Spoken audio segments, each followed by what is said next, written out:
I'm standing in front of the inpatient hospice suite at Waldo County General Hospital. This suite is designed to help families as well as patients die with dignity. It's a wonderful, comfortable place for families to gather and to be with their loved ones at the end of life. Hospice is a very important component for Waldo County General Hospital. We have our inpatient hospice suite. We also offer a full complement of hospice services through our home health and hospice program, and we work very closely with the hospice volunteers of Waldo County to make sure that people in Waldo County and beyond are able to die with dignity. At Waldo County General Hospital, we understand that loss is an important part of the cycle of life, and therefore we're going to talk to Flick Shooter, Bereavement Coordinator of Hospice Volunteers of Waldo County today. Hi Flick, how are you doing today? Well, thank you. Good. I want to welcome you to the hospice suite, the inpatient hospice suite here at Waldo County General Hospital. We are so lucky in this community that we have an inpatient hospice suite. The room we're in right now is actually the family or community room, which is just a wonderful location where families can gather to talk or relax while they have a loved one in our inpatient hospice suite. So most people think of the holidays as a joyful time, but for many people it's actually a confusing time because they, at least for my family's experience, my mother still 10 years after her father's death has really mixed feelings about the holidays. And so we wanted to bring you here to kind of talk about the fact that happens to many people, and also different ways to cope or just get through the holidays. So can you tell me a little bit about what you do and as a bereavement coordinator? And I know there's an upcoming event. Can you just give us some basics about that? Well, you're right. Holidays really can be a very hard time. And that's because holidays are the heart of our family time. So that's the time we like to be together with our loved ones, perhaps, or thinking about our loved ones. And when they're not there, particularly the first year after we've had a loss, in our holidays we have so many sort of rituals that we do that we maybe don't even notice that we do until the people who we normally do them with aren't there to do. And so those holidays, whether the Thanksgiving where we normally might come together and enjoy a family meal or something. Now we're going to find there's an empty place. Right. And, those who've been through it know just how hard that is.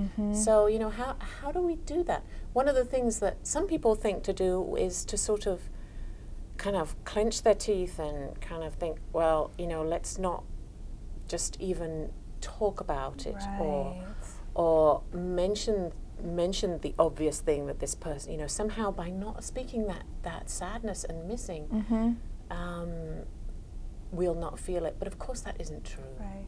So one of the things I always encourage people to do is to talk about their loved one who isn't there, and to make a space in those days to really acknowledge their loved one. Oh, that's nice. Perhaps at the table do something like maybe light a candle especially for them, and remember them at that time. Maybe tell a story about the time when they were there. And know that it's okay to cry and to really miss, because that missing and that broken heart is the other side of our loving. It's, some people kind of call it the tax we pay on loving. Is this painful grieving that we do. Do you think that people should try to change their holiday traditions or incorporate new ones, or what do you think, is a way to still be joyful and even though you have this one little piece, but many of us still have people in our lives who are still alive, and how do most people, or how do you recommend that people find that balance? Well, being joyful, if we're not feeling joyful, then we can't just be joyful. Right, that makes, So, one of the things that I encourage people to do, particularly on the first year, is not make a solid plan about how it's going to be.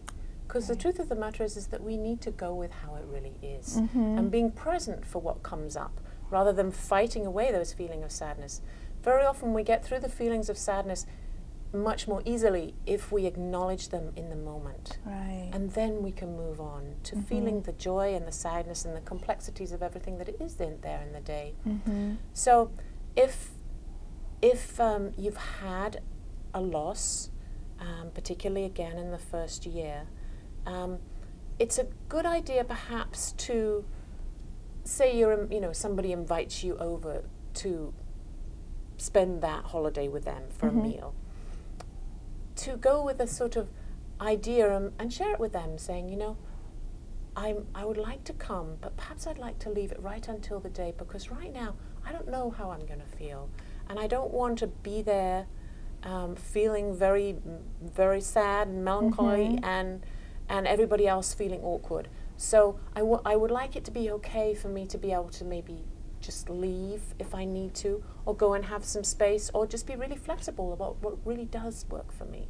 Excellent. Those are wonderful suggestions. Can you tell me a little bit about the bereavement ceremony that you have coming up? One of the things that we do know is that reminding each other that that there are lots of other people who've experienced a loss. So one of the things that we do with Waldo County Home Health and Hospice and us is on the first Sunday in the month of December, which I believe is the 6th, at 2 o'clock, in the education building down here, we have a ceremony where we get together and we remember our loss, and it doesn't matter if you had it a long time ago or if it was recent, but bring perhaps we have a table where we have a photo of the loved one or something that reminds us of that. And we do a lovely ceremony, and our hospice singers come and sing for that. So it doesn't matter if you've lost anybody through hospice, or if you are just a member of the community who's lost a loved one suddenly, or even lost someone who didn't die in Waldo County. If you're experiencing that loss and would like it to make a special time to remember, that's a great place to come. Excellent. We just have about a minute left or so. Can you tell me a little bit about the hospice singers?